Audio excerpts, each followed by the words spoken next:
Bellingham porte Rodrigo, mais il porte surtout un joueur qui a le potentiel de devenir le meilleur joueur du monde. Avant toute chose, pour cette nouvelle édition de Ligue des Champions, le Real Madrid termine dans les 16e. Restez bien jusqu'à la fin pour comprendre ce qui va se passer. Aujourd'hui, c'est de lui qu'il faut parler. Dans tout le 14, c'est le moins médiatisé. Là, c'est la première fois que je le vois montrer une aussi grosse constance, une aussi grosse régularité. Il a mis un doublé, mais son premier but, j'ai même pas les mots. Il récupère le ballon ici. Son vis-à-vis vient sur lui. Tempête. Il s'enfonce dans la surface. Cet angle fermé là, il envoie un pétard.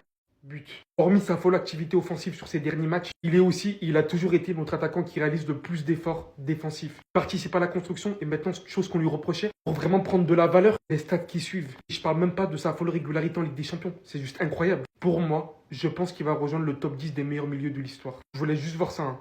42 matchs, 12 buts, 13 assists en Ligue des Champions. Vous avez un joueur devant vous qui, en plus de faire tout ce que les milieux de terrain modernes font de nos jours, il présente une telle efficacité. À un moment donné, il faut se rendre compte de la folle activité de ce mec sur un terrain de football. Je l'ai toujours dit, s'il pouvait occuper chaque brin d'herbe sur un terrain, il l'aurait fait. Ce mec, je n'ai pas les mots. Mis à part cela, le Real Madrid, comme je vous l'ai dit, termine parmi les 16e. Heureusement, il y aura une étape avant de rejoindre les 8e. On a fait beaucoup d'erreurs durant cette saison. Pour la suite, du coup, avant de rejoindre les 8e, on devrait soit affronter Celtic, soit Manchester City. Ça serait littéralement fou d'en arriver à là.